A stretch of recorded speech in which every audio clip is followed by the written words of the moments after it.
Amakhosi ayamdinga omunye goalkeeper kule season ezayo. After what I saw, that soft goal that was conceded by uBruce Bvuma, it shows that Amakhosi need another goalkeeper. Siyazi ukuthi lapha ebenchini banama inexperienced players in terms of the goalkeeping department. Khona umahamba, I think khona noBonhle. So they have no choice but to rely on Bruce Bvuma because Untwari proved ukuthi naye is not ready for a big team like Kaizer Chiefs. And Brendan Peterson is currently injured. So they need to sign a quality goalkeeper, even though they are not lacking, in terms of defense, because they have conceded the least number of goals. Only Mamelodi Sundowns and Orlando Pirates have conceded less. So they are not that bad they are not bad this season in terms of defending.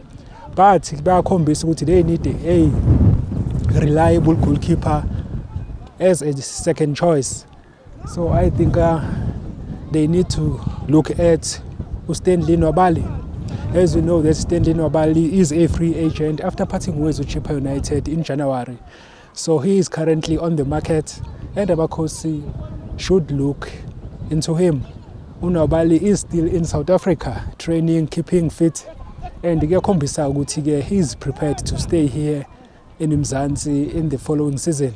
So Amakhosi should try by all means to sign Stanley Nwabali because he's a top goalkeeper. He plays for Nigeria. He's now Nigeria's #1 goalkeeper at the moment.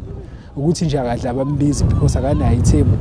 So Amakhosi should make sure they get a top goalkeeper in the upcoming season.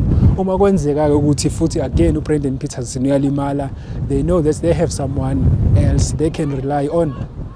Okwamanje they have uBruce Bvuma and he is showing ukuthi aka improve as a goalkeeper. And uzoba costa ama goals uma ke beqhubeka ke bemsebenzisa. But it is showing it is understandable this season ukuthi yini ke bemele bamsebenzise because abanayo ke experience in terms of aba goalkeeper lababanye yabo ngoba kulimale yena kuPeterson.